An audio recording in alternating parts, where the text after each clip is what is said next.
Hello friend, कैसे हैं आप सब। उम्मीद है आप सब बहुत अच्छे होंगे। आज मैं फिर आप सब के लिए एक छोटा सा वीडियो लेकर आई हूँ। ये भी वीडियो आप सबको बहुत पसंद आने वाला है, तो चलिए बिना देरी किए हुए वीडियो को स्टार्ट करते हैं। सदियों से सास के बारे में प्रचलित है कि सास के अंदर दया, करुणा, प्रेम ये सब भावनाएं नहीं होती है बहू के प्रति। तो सच कहें तो सच में सास का नाम मुफ्त में बदनाम हो रहा है। वैसे कहें तो कोई भी सास या कोई भी माँ नहीं चाहेगी अपने बच्चों का बुरा। वो कभी भी नहीं चाहेगी कि मेरी बहू से मेरा झगड़ा हो या मेरे घर में किसी भी तरह का अनबन हो, किसी भी तरह की अशांति फैले। तो कोई भी माँ ऐसा नहीं चाहती है। तो बहुएं क्यों ज़्यादा फ्रस्ट्रेट होती है सास पे या ससुराल वालों पे, क्यों ज़्यादा गुस्सा करती है, चलिए आज इसी टॉपिक पे हम बात करते हैं। ऐसा तो नहीं है कि अभी के समय पूरी तरह से ये सब बंद हो चुका है, नहीं, अभी भी चल रहा है। बहुत ऐसे पिछड़ा इलाका है, पिछड़ा जगह है जहाँ पे अत्याचार होता है, बेटियों पे, बहुओं पे अत्याचार होता है। लेकिन अभी भी बहुत ऐसी है महिलाएं जो अपने लिए आवाज़ नहीं उठा पाती है, और वो अपने लिए आवाज़ उठाती भी है तो उस पर शक किया जाता है, 10 सवाल किए जाते हैं उल्टे उसी से। तो क्यों ऐसा हो रहा है? इसलिए ऐसा हो रहा है क्योंकि इसका गलत कहीं ना कहीं इस्तेमाल हो रहा है। इस वजह से उस पर सवाल उठाए जाते हैं, उससे सबूत मांगे जाते हैं कि क्या तुम्हारे पास ये सबूत है कि तुम्हारे साथ गलत हो रहा है। तो इस तरह से बहुत ऐसी महिलाएं जो हताश हो जाती है और कंप्लेन नहीं कर पाती और सहती रह जाती है आज भी। तो सबसे पहले हस्बैंड को समझना चाहिए कि मेरे घर में किस वजह से लड़ाइयाँ हो रही हैं, किस वजह से झगड़े हो रहे हैं, हमारी वाइफ और हमारी माँ के बीच में या मेरे बीच में क्यों झगड़े हो रहे हैं। तो सबसे पहले उन्हें तह तक जानी चाहिए कि उनके बारे में उसका कारण जानना चाहिए। जब तक आप कारण नहीं जानेंगे तब तक आप उसका निवारण नहीं कर पाएंगे। घर में झगड़े होने के सबसे पहला कारण होता है कि उसके इन लॉज उन्हें बात बात पे टोकते हैं, या उन्हें जो कपड़े पहनने होते हैं वो उन्हें पहनने नहीं दिया जाता है, या वो उन्हें क्या खाना है, क्या पहनना है, कैसे बैठना है, कैसे चलना है, इन सब छोटी छोटी बातों पे उन्हें टोका जाता है। तो इसी वजह से कहीं ना कहीं महिलाएं बहुत ज़्यादा फ्रस्ट्रेट हो जाती, गुस्सा हो जाती। उन्हें लगता है कि हमें जज किया जाता है कि हमें क्या खाना है, क्या पहनना है, हमें क्यों टोका जाता है। और कहीं ना कहीं ये बात तो सच ही है कि किसी को आप छोटी छोटी बातों पे टोकेंगे, उन्हें कहेंगे कि आप ये खाओ, वो खाओ, ये मत पहनो, वो मत पहनो, तो वो आपके इशारे पे तो नहीं चलेगा ना। आखिर उसके अंदर भी जान है, वो भी इंसान है, तो उसको भी अपने मन से ही तो करना पड़ेगा ना।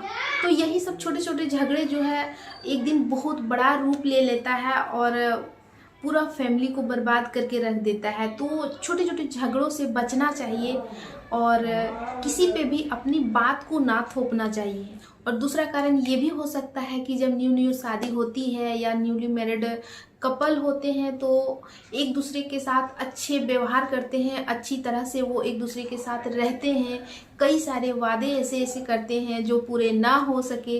तो इसी वजह से कहीं ना कहीं बीवियां फ्रस्ट्रेट हो जाती है, क्योंकि हस्बैंड होते ही ऐसे हैं, जब उनके पास जिम्मेदारियां आती हैं तो वो अपने काम पे ही ज़्यादा फोकस कर देते हैं और कहीं ना कहीं उनका फोकस हट जाता है अपनी वाइफ के प्रति, और जिसकी वजह से बीवी पूरा ज़्यादा परेशान रहने लगती है। और वही फ्रस्ट्रेशन वो फ्रस्ट्रेशन कहीं ना कहीं तो आखिर निकलना ही है। तो या तो सास के साथ निकल जाए, या तो हस्बैंड के साथ निकल जाए, या किसी पड़ोसी के साथ, ये तो होना ही है। और इसी तरह से हस्बैंड उस पर ध्यान देना छोड़ देता है। उन्हें लगता है कि हम ड्यूटी करके आते हैं, हम थके हुए होते हैं, तो मेरा ही सेवा होना चाहिए, मेरा ही देखभाल होना चाहिए, उसका तो कुछ नहीं होना चाहिए, वो तो घर में रहती, दिन भर आराम करती है। लेकिन ऐसी बात नहीं है। महिलाएं घर में रहती है ना, तो ऑफिस से कहीं ना कहीं ज़्यादा काम उन्हें घर में करना पड़ता है। पूरे घर को वो संभाल के रखती है, बच्चों से लेके बड़ों तक का सबका ख्याल वो खुद रखती है। तो ऐसा नहीं है कि महिलाएं काम नहीं करती है, ऐसा नहीं है कि महिलाएं घर में रहती है तो सिर्फ वो बेड पे ही सोई रहती है या सिर्फ आराम ही करती है। उन्हें घर में बहुत सारी ऐसी जिम्मेदारियां होती हैं जो उन्हें बखूबी निभाना पड़ता है, चाहे वो बैठ के करे, सो के करे, या फिर चलते फिरते दौड़ के धूप के जैसे भी करना पड़े, लेकिन उन्हें ही करना पड़ता है। आप कहीं ना कहीं देखें तो काम वाली को भी आप रखते हैं ना, तो लिमिटेड काम करके जाएगी। वो कुछ भी हो जाए अपना टाइम से पहले वो निकल देगी, आपका काम हो या ना हो। लेकिन घर की जो बीवी होती है, घर की जो महिलाएं होती है, वो रात को 12 क्यों ना बजे, 2 क्यों ना बजे, लेकिन घर का जब तक काम कंप्लीट नहीं होता है तब तक वो सोती नहीं है। तो समझ सकते हैं कि महिलाएं कितनी इम्पोर्टेंट है सबकी लाइफ में। तो उनको भी शाबाशी की ज़रूरत पड़ती है, उन्हें भी थोड़ा सा अप्रिशिएट कीजिए ताकि वो रोज़ इसी तरह से एनर्जेटिक फील करे और आपकी हर काम को बखूबी करे, आपसे प्यार करे, आपकी पूरी फैमिली का वो इतना ख्याल रख सकती है। तो आप लोग इतना नहीं कर सकते। कहीं हम सिर्फ अच्छे की चाहत रखते हैं, अच्छा किसी के प्रति जाने अनजाने में हम नहीं कर पाते हैं, तो सिर्फ अच्छे की चाहत रखना ही अच्छी बात नहीं है, बल्कि हम अच्छा उसके लिए करें, ये सबसे पहला पॉइंट होना चाहिए हमारे लिए।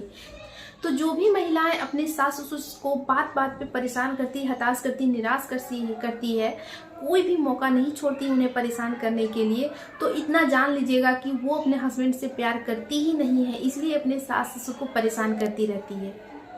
जो इंसान ही हमें पसंद ना हो तो क्या उसके फैमिली मेम्बर हमें पसंद आएगा, उसके माँ बाप हमें पसंद आएगा? नहीं ना। आप अपनी तरफ से पूरी 100% दे रहे हैं, फिर भी वो नहीं समझ रही है, फिर भी वो झगड़ा लड़ाइयों पे ही उतावली रहती है हमेशा।